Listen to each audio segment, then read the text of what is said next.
نبی پاک صلی اللہ تعالیٰ علیہ وآلہ وسلم فرماتے ہیں ایک شخص تھا بنی اسرائیل کا، بڑا مالدار تھا، تو اس پہ غربت آ گئی۔ جب غربت آئی تو رو پڑا، کہنے لگا اے اللہ میں غریب ہو گیا ہوں، میری مدد فرما، میں نے بڑی نافرمانیاں کی ہیں، تیری مال دار جب تھا تو بڑی موج میں، یا اللہ میں اب نہیں کروں گا، مجھے اس غربت سے نکال۔ تو اللہ نے فرشتوں سے کہا کہ دے دو جو مانگتا ہے، تو فرشتے کہنے لگے یا اللہ یہ توبہ کر کے نہیں آیا، ڈر کے نہیں آیا، یہ تو الجھ گیا تو تب آیا، یہ تو تجھ سے ڈر کے نہیں آیا۔ ہوتا ہے نا ایسے کہ لوگ اللہ سے نہیں ڈرتے جتنا معاذ اللہ غربتوں سے ڈرتے، یا اللہ یہ تو الجھ گیا تھا تو اب آیا۔ اللہ نے فرمایا پتہ مجھے بھی ہے، لیکن آ تو گیا ہے، چلو دے دو یار۔ تو کہا یا اللہ اگر دے دیا تو یہ دوبارہ بھی نہیں آئے گا۔ فرمایا اس کا بھی مجھے پتہ ہے، تم دے دو۔ اسے دے دیا، جب دولت مل گئی نا تو کہنے لگا وہ تو میں طریقہ سے استعمال کیتا سی، اس بات کامیاب ہوئے۔ پھر کچھ وقت گزرا تو پھر الجھ گیا، پھر قرضے چڑھ گئے، پھر سارے وہ حالات، کہنے لگا یا اللہ اب نہیں کرتا، اب معاف کر دے۔ 70 دفعہ توبہ کی اور 70 دفعہ توڑی۔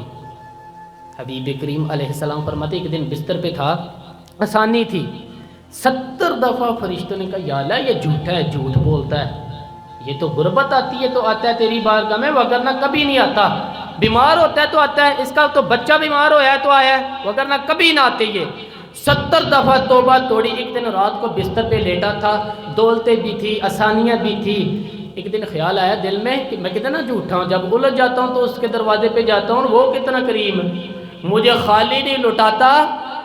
تڑپ اٹھا، آنسو نکل گئے، اٹھ کے مصلے پہ کھڑا ہوا تو رب کریم نے فرشتوں سے فرمایا کھول کے دیکھو نا ذرا دروازے، آج یہ غربت کی وجہ سے نہیں آیا، آج میرا بن کے آیا ہے۔ تو یا اللہ پہلے تو دولت دیتا تھا، پھر آج کیا دے گا؟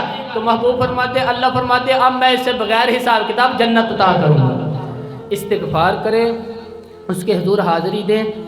جس طرح سارا کچھ چھوڑ چھاڑ کے لوگ کہتے ہیں نا جی کہ 1 مہینہ اب میں نے کسی سیاحتی مقام پہ رہنا ہے، میں نے اب ٹھنڈے علاقے میں جانا ہے، گرم علاقے میں جانا ہے، سیر کرنی ہے، 10 دن کی چھٹیاں وہاں گزارنی ہیں، چلو 7 چھٹیاں وہاں گزار لو، 3 دن اپنے اللہ کے ساتھ گزارو، روزے رکھو، دن کو رات کو قرآن شریف پڑھو، تلاوت کرو، کچھ وقت دو اللہ کے ساتھ حضور پر درود السلام بھیجنے کے لیے، نبی پاک صلی اللہ علیہ وسلم کی اولاد کے لیے، اذکار کے لیے، بزرگوں کے لیے، وظیفوں کے لیے، پھر دیکھنا اللہ روح کو کتنا سکون دیتا ہے۔ ہمیشہ ملحت خیر الانام میں گزرے۔